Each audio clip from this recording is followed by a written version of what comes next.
নমস্কার বন্ধুরা, রকি কিচেনের তরফ থেকে সকলকে শারদীয়ার প্রীতি শুভেচ্ছা অভিনন্দন জানিয়ে বড়দের প্রণাম, ছোটদের অনেক অনেক ভালোবাসা জানিয়ে আজকে ভিডিওটা শুরু করছি। তাহলে চলুন দেখে নেওয়া যাক আজকের রেসিপি। এখানে একটা পাত্রের মধ্যে কিছুটা ময়দা নিয়েছি, আর আজকে কিন্তু খাজা বানাবো, মানে মিষ্টি খাজা, একটু নতুন স্টাইলে। তার জন্য কি কি উপকরণ দিয়ে এই ময়দাটা মেখে নিচ্ছি সেটা আপনাদের মাঝখানে শেয়ার করছি। প্রথমেই ময়দার মধ্যে দিয়ে দিচ্ছি পরিমাণ মতো লবণ। এটা কিন্তু ময়ামের কোনো ব্যাপার নেই, ময়াম ছাড়াই কিন্তু করে নেব।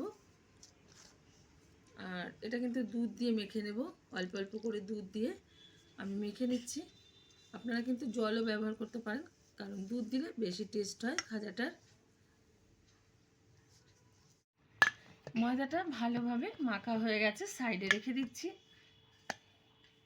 আর এদিকে কিন্তু আমি একটা বাটির মধ্যে কিছুটা ময়দা নিয়েছি। এখন এটা সাদা তেল দিয়ে একটু গুলে নেব।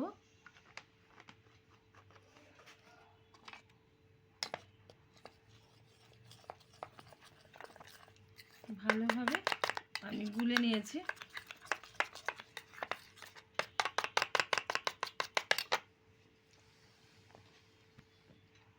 এবার লেচি কেটে নেব ময়দাটা দিয়ে। ছোট ছোট কিন্তু লেচি বানাচ্ছি।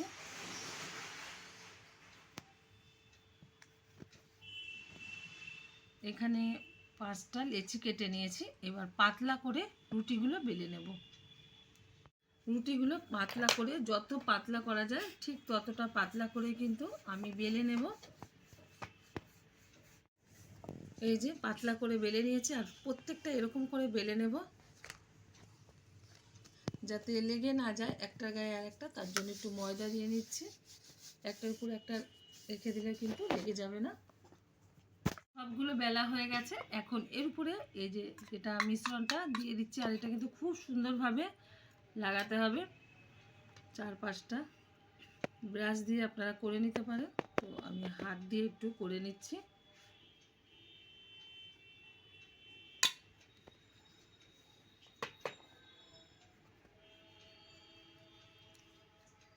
চার পাঁচটা কিন্তু লাগিয়ে নিয়েছি।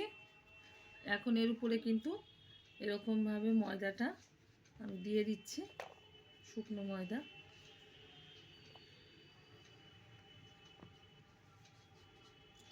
এবার এখান থেকে একটা রুটি নিয়ে আবার এর উপরে দিয়ে দিচ্ছি। প্রত্যেকটাই কিন্তু সেমভাবে আমি এরকমভাবে করে নেব। আবারও দিয়ে দিচ্ছি এর উপরে, হাত দিয়ে আবারও 4-5টা লাগিয়ে দিচ্ছি। উপরটার মানে উপরে যে রুটিটা দিয়েছি, এই যে তার উপরে কিন্তু ময়দা দিইনি, তেলের যে ব্যাটারটা তৈরি করেছিলাম সেটাই দিয়েছি। এখন আস্তে আস্তে করে আমি লম্বা লম্বা করে কেটে নেব।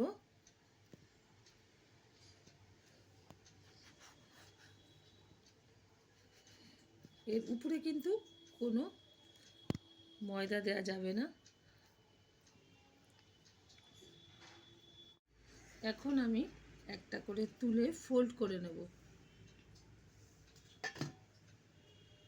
যত সুন্দরভাবে ফোল্ড করা হবে তত সুন্দরভাবে কিন্তু এই খাজাটা তৈরি হবে।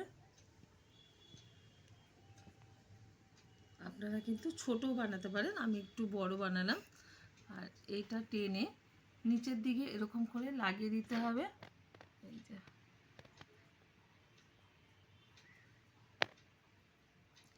হয়ে গেল। প্রত্যেকটা এরকমভাবে কিন্তু আমি শেপ দিয়ে নেব। সবগুলোই কিন্তু আমি এই যে শেপ দিয়ে নিয়েছি। এখন সুন্দরভাবে বেলে নেব।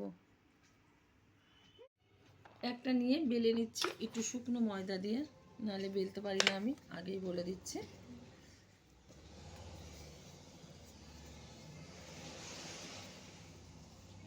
একটু পাতলা করে বেলতে হবে, খুব পাতলা না, মিডিয়াম সাইজ। আর এটা কিন্তু উল্টানো যাবে না, যেই দিকটাই আমি বেলে নিচ্ছি একভাবেই কিন্তু বেলে নিচ্ছি। এই যে ঘুরিয়ে ঘুরিয়ে, খাজাটা একটু বড় টাইপের হবে। আপনারা ছোট মানে এই লেচিটা করলে কিন্তু ছোট হবে। প্রত্যেকটা এরকমভাবেই আমি বেলে নেব। খাজাগুলোর জন্য চিনির শিরাটা বানিয়ে নিতে হবে। তার জন্য ওভেনে কড়াই বসিয়ে দিয়ে দিচ্ছি পরিমাণ মতো জল। এখন দিয়ে দেবো পরিমাণ মতো চিনি। বেশি মিষ্টি হয়ে গেলে কিন্তু কোনো কিছুই ভালো লাগে না, পরিমাণ বুঝে ব্যবহার করতে হবে। এটাই জ্বালিয়ে আমি একটু ঘন করে নেব।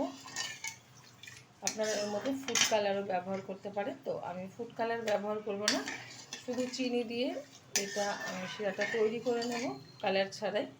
ভালোভাবে ফুটিয়ে নিচ্ছি।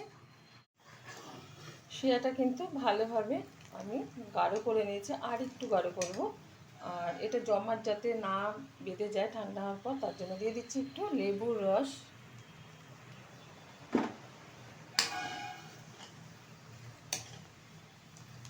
আর 1 থেকে 1.5 মিনিট মতো হাই আছে আমি ফুটিয়ে নেব, তাহলে কিন্তু আর একটু গাঢ় হয়ে যাবে।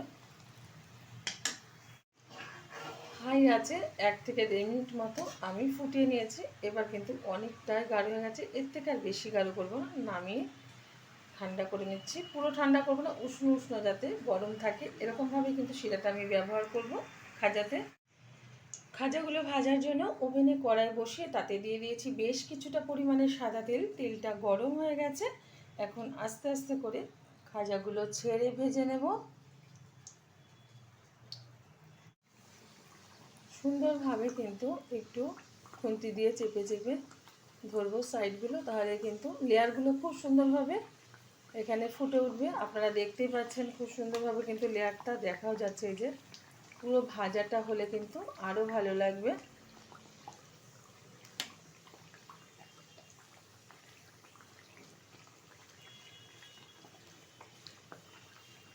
চারপাশটা ঘুরিয়ে ঘুরিয়ে আমি কিন্তু এই খাজাটা ভেজে নিচ্ছি। আর এর লেয়ারগুলো কিন্তু এই চেপে চেপে দেওয়ার ফলে এই যে ফুলে ফুলে উঠেছে, আর দেখাও যাচ্ছে সুন্দরভাবে। এই যে আমি দেখিয়ে দিচ্ছি তাও তুলে, এটা সুন্দরভাবে একটু ভেজে নেব লাল কালার করে। উল্টে দিচ্ছি।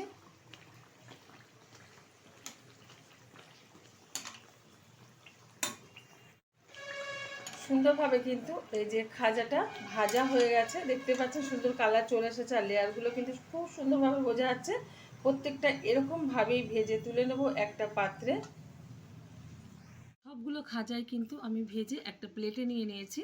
এখন এর উপর থেকে আস্তে আস্তে করে যে শিরাটা বানিয়েছিলাম দিয়ে দিচ্ছি। আমার এই রেসিপি যদি আপনাদের ভালো লেগে থাকে, আপনারা অবশ্যই আমার চ্যানেলটিকে সাবস্ক্রাইব করবেন, লাইক করবেন, শেয়ার করবেন।